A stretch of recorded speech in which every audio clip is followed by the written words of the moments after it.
Olá! A Fundação Getúlio Vargas divulgou nesta quarta-feira o IPCS, Índice de Preço ao Consumidor Semanal. O índice apontou uma alta de preços no Brasil de 0,64%.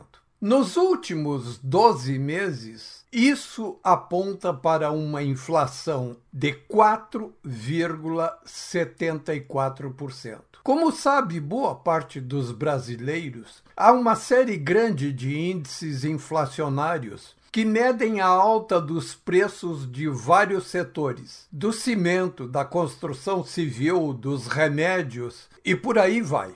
O brasileiro também tem uma forma muito prática de apreciar como está andando a inflação. Ele verifica isso nas suas idas semanais ao supermercado. Eu também fiz isto nesta quarta-feira.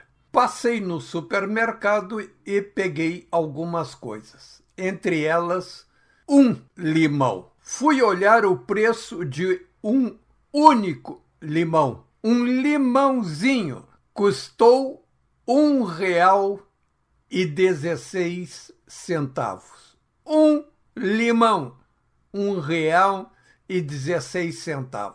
Pensei que o Brasil deve ter enlouquecido, que todos os granjeiros e lavoureiros devem estar riquíssimos devido a esses altos preços. Mas nada disso. Eles não estão mais ricos. Ao contrário, estão mais pobres, empobrecem a cada dia que passa, mesmo com os preços subindo todos os dias. Então, o que está acontecendo para se verificar essa contínua disparada dos preços? É simples. O governo do ex-presidiário petista Lula está gastando muito, está gastando desbragadamente. E quando o governo gasta em demasia, gasta além do que arrecada, ele produz inflação. A cada aumento de gasto, o governo precisa financiar isso. Como é que o governo financia seus gastos? O governo financia seus gastos por meio do aumento de impostos, ou pelo lançamento de dívida, via colocação de títulos do Tesouro no mercado, ou pela simples emissão de dinheiro. O Brasil, no governo do ex-presidiário, entrou em um caminho de dupla mão de financiamento dos seus gastos. Uma, pelo aumento alucinado de impostos, tarifas, etc., e outra pelo endividamento coberto com lançamento de títulos. Nunca se viu um crescimento tão alucinado da dívida pública em relação ao PIB nacional como agora.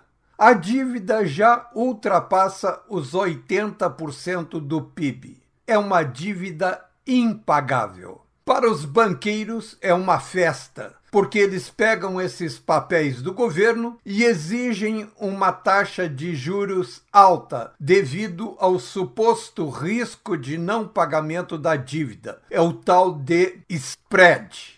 Essa é uma política econômica suicida. É como descer a encosta de uma montanha em carrinho de rolimã sem freio. O dinheiro aplicado em especulação financeira é dinheiro que não se dirige para a produção. E assim, a economia vai parando e tudo vai aumentando seus preços, porque o mercado começa a precificar a inflação futura. É como tomar pastilha dissolvida na água para prevenir a gripe.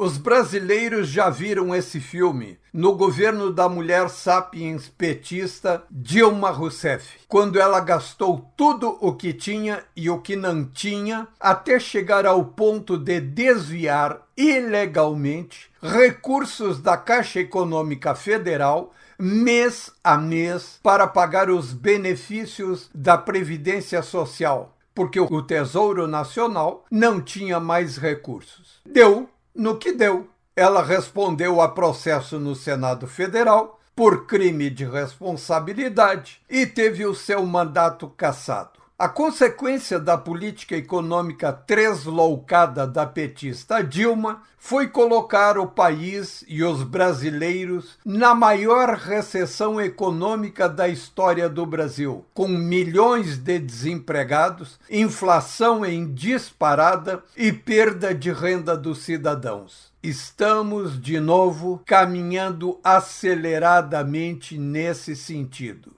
Agora, ao contrário do tempo da mulher sapiens petista Dilma Rousseff, existem algumas dificuldades adicionais. A primeira delas, a principal, é que o Brasil está sob um regime ditatorial comandado pelo Poder Judiciário, que desconhece a Constituição e impõe censura a todo mundo. Tudo indica que os brasileiros terão um tempo turbulento pela frente. Na tarde desta quarta-feira, no retorno às atividades após as eleições de domingo, os deputados federais se reuniram na Comissão de Constituição e Justiça e aprovaram a tramitação de 4 projetos de emendas constitucionais, visando controlar as exorbitâncias do Supremo Tribunal Federal e de seus ministros. A primeira delas visa proibir que ministros possam disparar as famigeradas decisões monocráticas. A outra visa dotar o Congresso Nacional de capacidade de anular decisão ditada pelo Supremo Tribunal Federal. E mais uma outra, proibindo que o Supremo interfira na atividade parlamentar.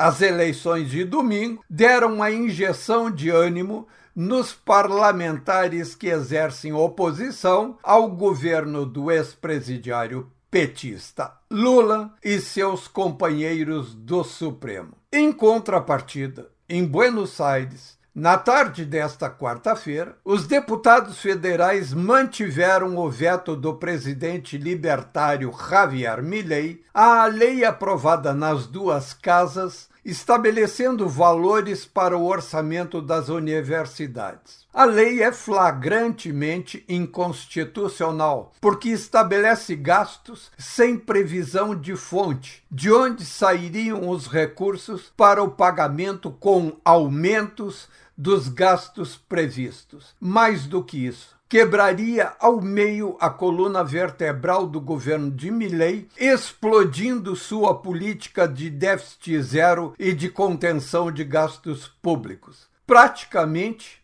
equivaleria a derrocar o governo. Se a Câmara derrubasse o veto, ainda restaria ao presidente Milei recorrer ao Supremo Tribunal Federal da Argentina para anular o mecanismo por sua ilegalidade, mas ele pagaria um alto preço político. Ao contrário, ele conseguiu outra grande vitória política. Justo ele, que é tido como alguém sem experiência política, alguém que os jornalistas esquerdistas diziam não ter condições de governar por não ter apoio político parlamentar. Pois aí está, com amplo apoio popular, Milei vai acumulando uma vitória política atrás da outra.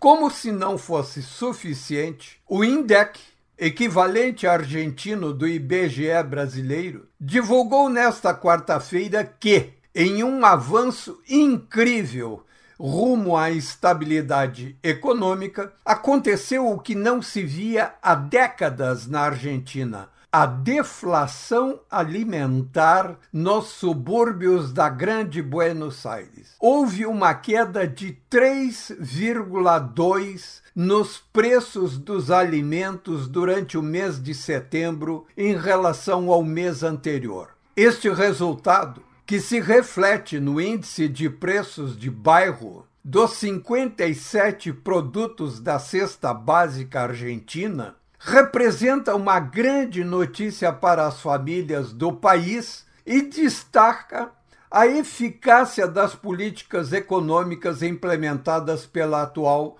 administração. Em agosto, uma família composta por 2 adultos e 2 crianças precisava de 412.081 pesos para cobrir as suas necessidades alimentares. Em setembro, esse valor foi reduzido em 13.518 pesos, ou seja, custou 13.500 pesos a menos, o que equivaleu a uma redução de 3,2%.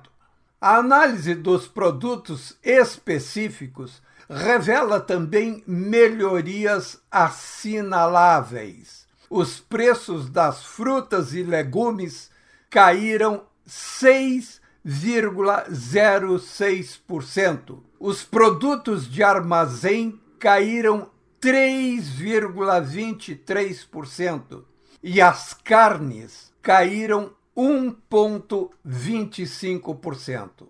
Esta redução nos preços dos alimentos básicos é uma prova da gestão eficaz do governo na eliminação da inflação, um problema que foi uma das principais preocupações da economia argentina durante décadas. Desde o início da sua administração, Milei mostrou um firme compromisso com a estabilização econômica, conseguindo reduzir as taxas de inflação mês após mês. A inflação de fevereiro foi de 13,2%, em março de 11%. Em abril iniciou-se uma desaceleração mais pronunciada, atingindo 8,8%. A tendência de queda consolidou-se nos meses seguintes, com maio registrando 4,2%, junho 4,6%, julho 4% e agosto 4,2%.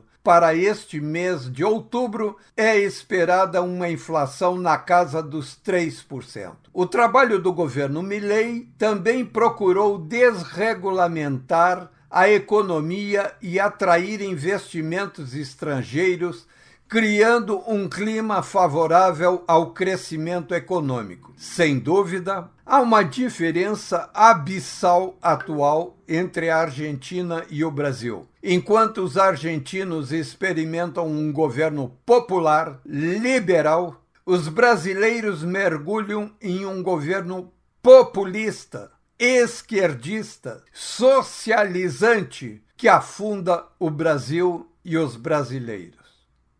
Até mais.